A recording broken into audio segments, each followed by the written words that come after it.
अस्सलामुअलैकुम। Welcome to my channel इल्म की तलाश। प्यारे बच्चों, आज का जो इन्वान मैंने लिया है वो 8वीं जमात की उर्दू की किताब में से है।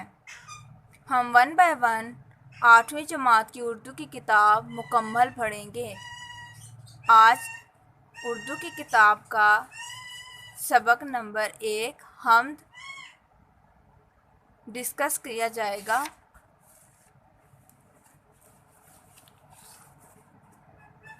प्यारे बच्चों, हमद किसे कहते हैं? हमद उस नज़म को कहा जाता है जिसमें अल्लाह ताला की तारीफ़ बयान की जाती है।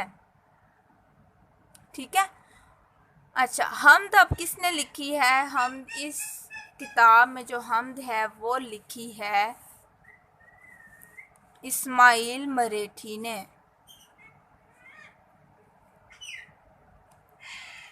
ठीक है, इस्माइल मरेठी के बारे में मैं आपको थोड़ा सी आगाही देना चाहती हूँ कि इस्माइल मरेठी बच्चों के शायर थे। वो बच्चों के लिए शायरी किया करते थे। इस्माइल मरेठी 1844 को मरेठ में पैदा हुए।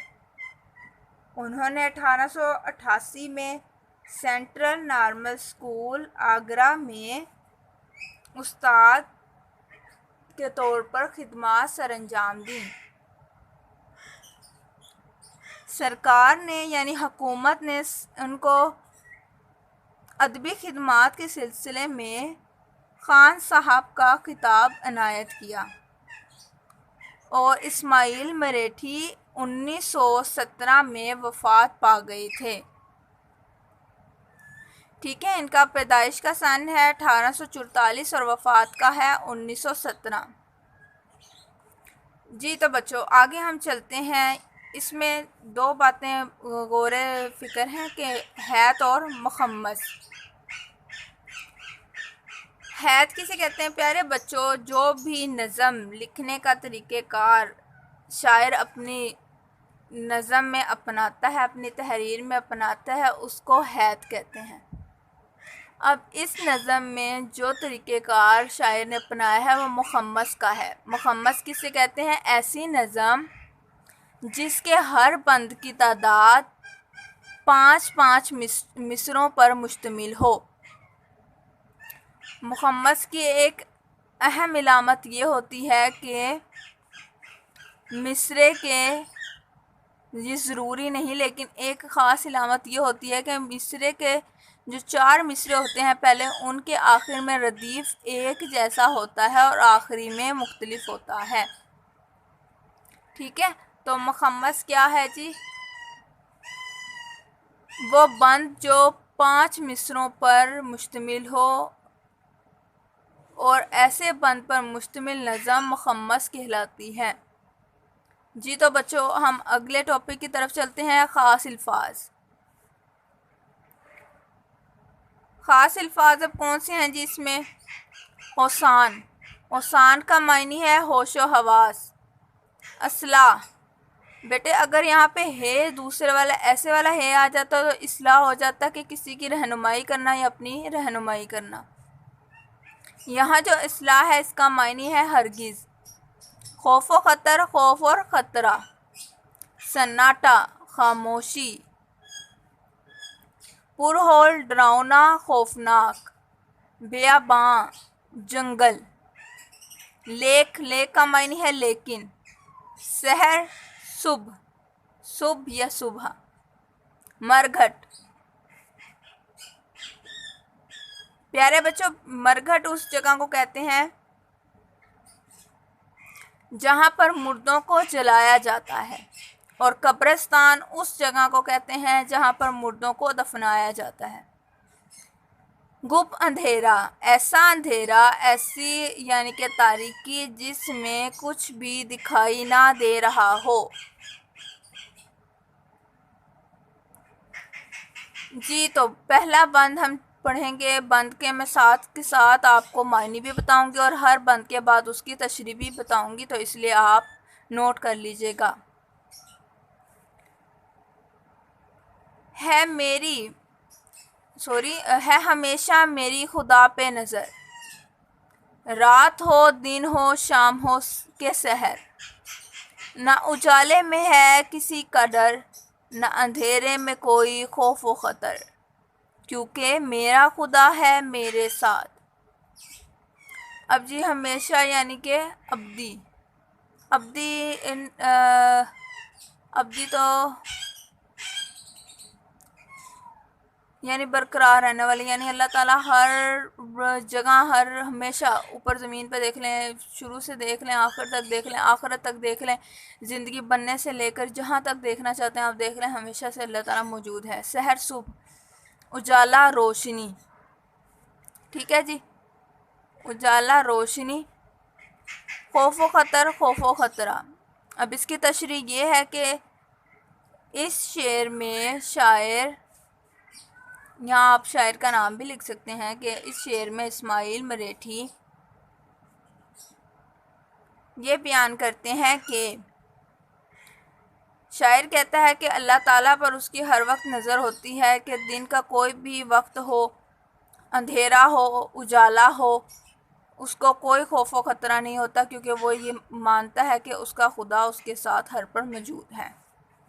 नेक्स्ट है जी, शाम का वक्त या सवेरा हो, चांदनी हो के गुप अंधेरा हो, मीना ने आंधी ने मुझको घेरा हो, लेक पुरहोल दिल न मेरा हो, क्योंकि मेरा खुदा है मेरे साथ। गुप अंधेरा, ऐसा अंधेरा जिसमें कुछ भी नज़र ना आए। मीना बारिश को कहते हैं। लेक लेकिन, पुरहोल डरावना खौफनाक।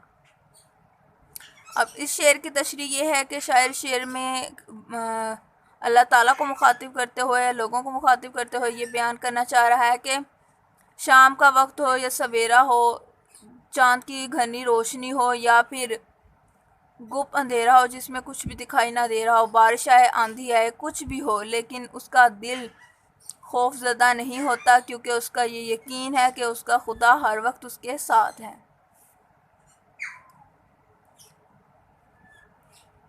जी तो बच्चों देखें, यहाँ पे जो आखिरी लफ्ज़ होता है शेर का वो होता है रदीफ़। रदीफ़ के मायने होते हैं बाद में आने वाला। अब इस शेर में जो रदीफ़ है वो एक जैसा है, हो, ठीक है, ये आपने नोट रखनी है बात।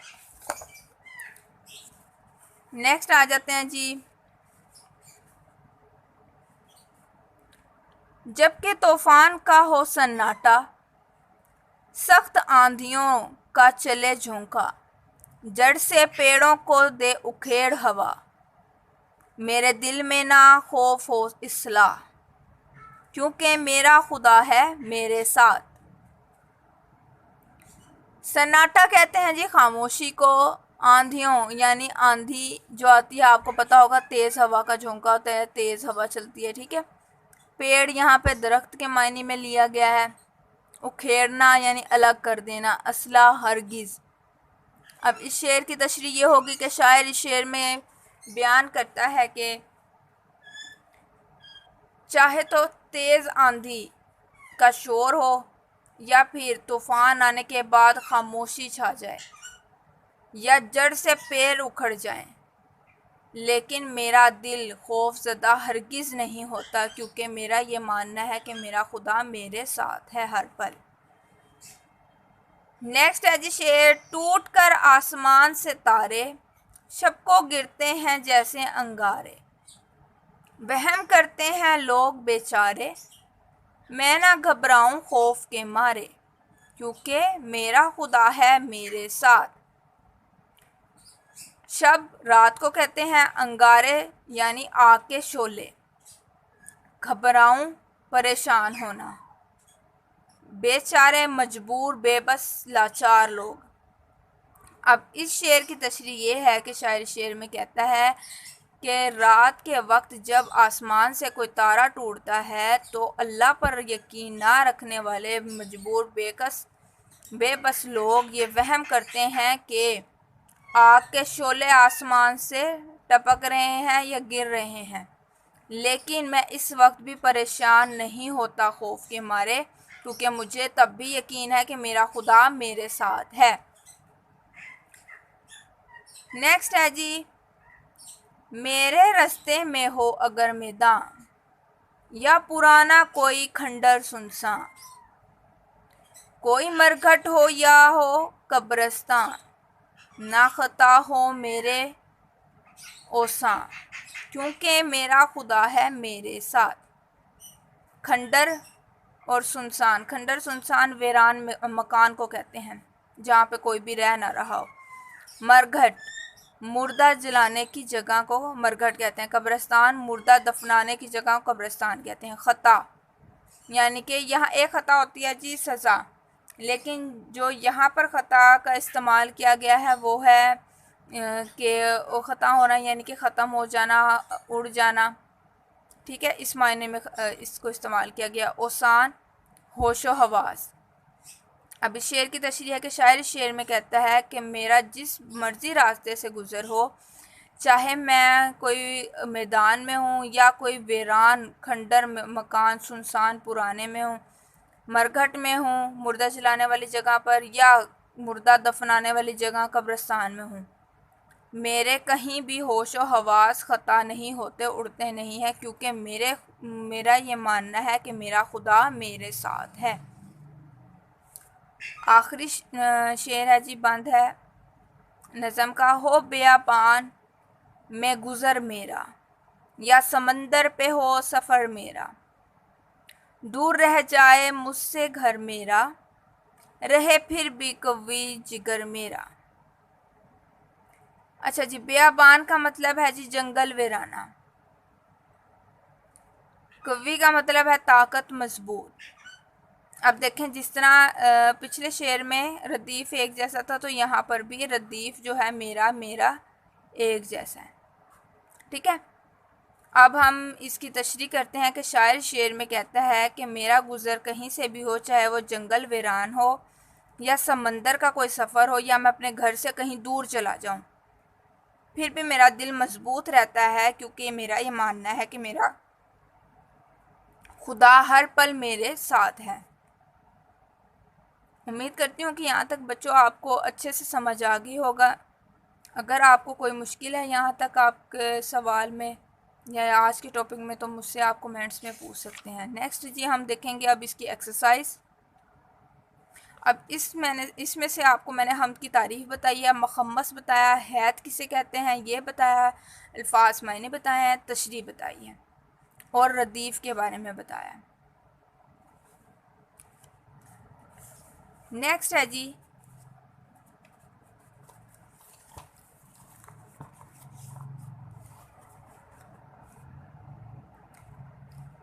मशक में जी हमद के सवालात का मुख्तसर जवाब देने हैं आपने।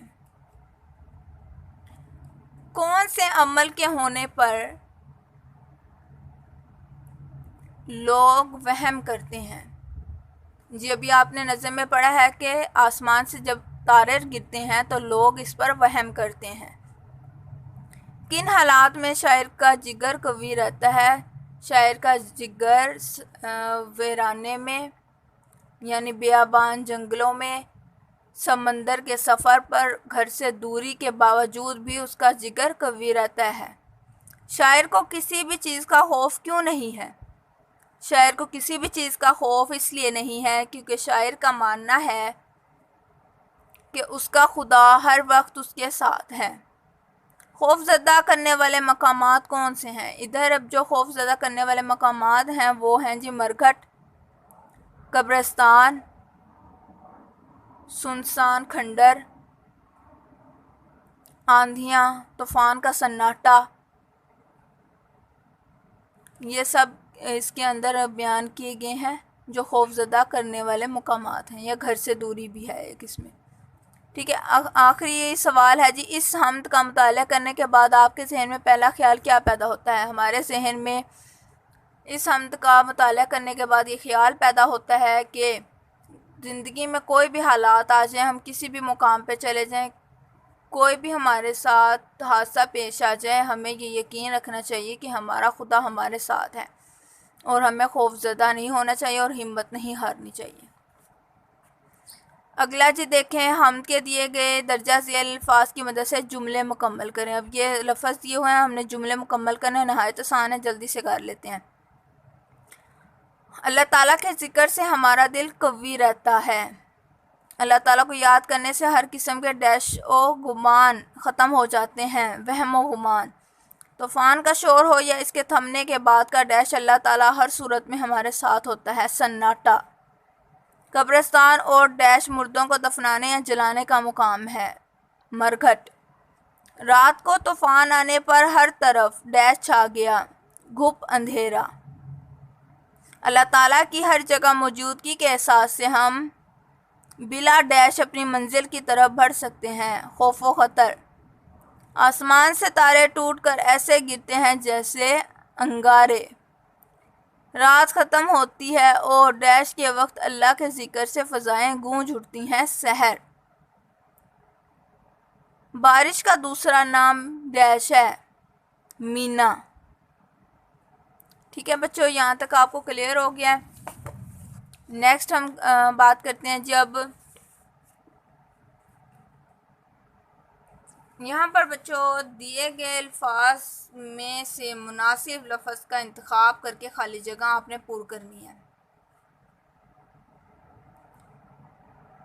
जी फर्स्ट पे है जी, खौफ की वजह से किसी के भी औसान डैश हो सकते हैं, ख़ता। हमद में शायर ने तारे को डैश से तशबीह दी है, अंगारे। तशबीह देना यानी एक जैसी सिफ़ात की बुनियाद पर दूसरों को उसका नाम दे देना। ठीक है, तारे को तशबीह दी है अंगारे से। अल्लाह की याद से हमारा दिल डैश रहता है, कवि। रात हो दिन हो और शाम हो के सहर से मुराद है हर वक्त। शाम का मुतज़ाद लफ्ज़ डैश है, सवेरा। मुतज़ाद कहते हैं जी उल्ट लफ्ज़ को। हमद में दरख्त का मुतरादिफ लफ्ज़ डैश इस्तेमाल किया गया है, पेड़। मुतरादिफ कहते हैं एक जैसा या उससे मिलता जुलता। खंडर मरघट कब्रिस्तान डैश की अलामत के तौर पर पेश किए गए हैं, तन्हाई। हर किसी किस्म के खौफ में मुब्तला नहीं होते क्योंकि डैश हमारे साथ होता है, खुदा।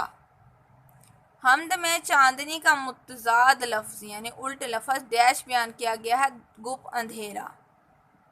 हमद में डैश की तारीफ़ की जाती है, अल्लाह ताला की।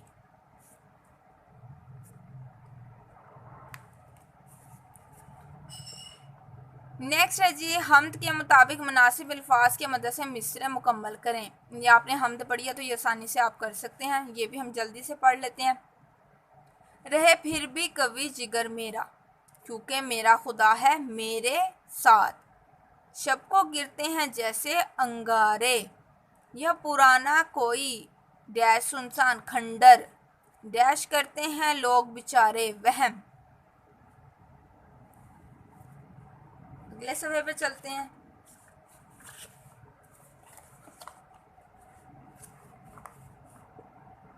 जी तो बच्चों इस पर आपने कॉलम को मैच करना है।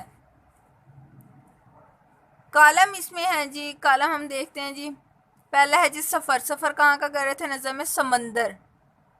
चांदनी के साथ किसका जिक्र आया था, गुप अंधेरे का। पुराना खंडर, कब्रिस्तान मरघट, शब तारे, आसमान अंगारे, सहर शाम। ठीक है, नेक्स्ट है जी, इस नज़म के कौन कौन से बंद में रदीफ़ इस्तेमाल हुई है उसकी निशानदही करें। अब मैंने आपको बताया था बंद नंबर 2 में और आखिरी वाले बंद में यानी बंद नंबर 6 में रदीफ़ इस्तेमाल हुआ है। जो बंद नंबर 2 था उसमें रदीफ़ था हो, और बंद नंबर 6 में जो रदीफ़ है वो है मेरा। नेक्स्ट है जी, दर्जा झेल अल्फाज के मानी लुगत में तलाश करके लिखें। सहर सुबह, ये पीछे भी मैंने आपको बता दिया। मरघट मुर्दा जलाने की जगह। बेयाबान वीरान, कवि मजबूत, पुरहोल खौफजदा डरावना, सुनसान वीरान। नेक्स्ट है जी, दर्जा झेल अल्फाज के मुतज़ाद लिखें और उन्हें जुमलों में इस्तेमाल करें। बेटे अब मुतज़ाद उल्ट को कहते हैं, सुनसान। सुनसान का मतलब होता है आबाद। अब इसका जुमला होगा, पहले ये आबाद इलाका आबाद होता था लेकिन अब सुनसान है। शब का मुतजाद होता है रोज़। शब व रोज़ मुल्की हालात तब्दील होते रहते हैं। अंधेरे का मुतजाद है उजाला और इसका जुमला होगा, अंधेरा हो या उजाला हो मुझे डर नहीं लगता। सफ़र का उल्ट होता है हिजर। हिजर होता है जी क़याम, कहीं क़याम कर लेना, रुक जाना या कहीं रहने लग जाना। सफ़र होता है कि चलते रहना और तवील रास्ते तय कर जाना। अच्छा जी, सफ़र हो या हिजर हो तब भी मेरा दिल नहीं घबराता। कवि कमज़ोर। अगर तुम वक्त पर खाना खाओगे तो तुम कवि, और अगर खाने में देरी करोगे तो कमज़ोर हो जाओगे। पुरहोल, पुरअमन। पुरहोल का मतलब खौफनाक था, तो यहाँ पुरअमन इसका मुतज़ाद यानी उल्ट हो गया। कश्मीर पुरअमन इलाका होता था लेकिन आजकल बहारत की वजह से पुरहोल हो गया है। नेक्स्ट है जी, एहराब की मदद से तलफ़ुज़ वाज़िया करें। अब जी हमद, हे के ऊपर ज़बर, मीम के ऊपर मद। आगे नज़र है जी, नून के ऊपर ज़बर, ज़ोए के ऊपर ज़बर, रे के ऊपर मद। सुनसान, सीन के ऊपर पेश, नून के ऊपर मद, सीन के ऊपर ज़बर और नून के ऊपर मद। उजाला, अलिफ के ऊपर पेश, जीम के ऊपर ज़बर, लाम के ऊपर ज़बर। समंदर, सीन के ऊपर ज़बर, मीम के ऊपर ज़बर, नून के ऊपर मद, रे के ऊपर ज़बर और दाल के ऊपर रे के ऊपर ये मद। सहर, सीन के ऊपर ज़बर, हे के ऊपर ज़बर और रे के ऊपर मद। पुरहोल, जैसे कि पे तो पहले पेश डला हुआ था, रे के ऊपर मद, हे के ऊपर ज़बर, वाव के ऊपर मद। नेक्स्ट है जी, दर्जा झेल अल्फाज में से मुज़क्कर और मोनस अलग करें। अब मुज़क्कर में आपको बता देती हूँ कौन कौन से हैं। समंदर, वहम, मरघट, अंधेरा, आसमान, ये क्या है जी, मुज़क्कर हैं। और जो बाकी के अल्फाज हैं वो मोनस हैं। दर्जा झेल अल्फाज की जमा लिखें। झोंका, झोंके, रात, रातें, तारा, तारे, खता, खताएं, अंगारा, अंगारे। प्यारे बच्चों, यहाँ तक अगर आपको समझ आ गया अच्छे से तो आप उम्मीद करती हूँ कि बहुत अच्छे से सबक अपना याद कर लेंगे। और अगर आपको किसी किस्म का कोई भी सवाल है या कोई भी मुश्किल पेश आ रही है तो आप मुझसे कमेंट्स में पूछ सकते हैं। नेक्स्ट है और आखिरी है जी, नहीं सेकंड लास्ट है। यहाँ पर आपने हम काफिया अल्फाज लिखने हैं। जी तो शुरू करते हैं जी। सहर, सहर का हम काफिया है नज़र। तारे, अंगारे, मैदान, सुनसान, हवा, असला, शाम, काम।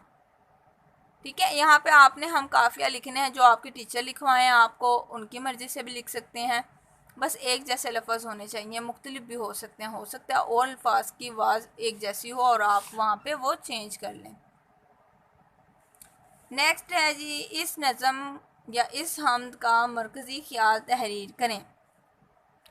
प्यारे बच्चों, इस हमद का मरकज़ी ख्याल ये है कि इस हमद में शायर बयान करता है कि दुनिया के कैसे भी हालात आ जाएं, कोई भी मुकाम हो, कैसे भी हादसा पेश आ जाएं, मैं घबराऊंगा नहीं क्योंकि मेरा यकीन है कि मैं अल्लाह ताला पर यकीन रखता हूँ। ये इसका मरकज़ी ख्याल है। जी तो आज का लेक्चर प्यारे बच्चों मुकम्मल हो गया है। आज हमने ये सबक मुकम्मल कर लिया है।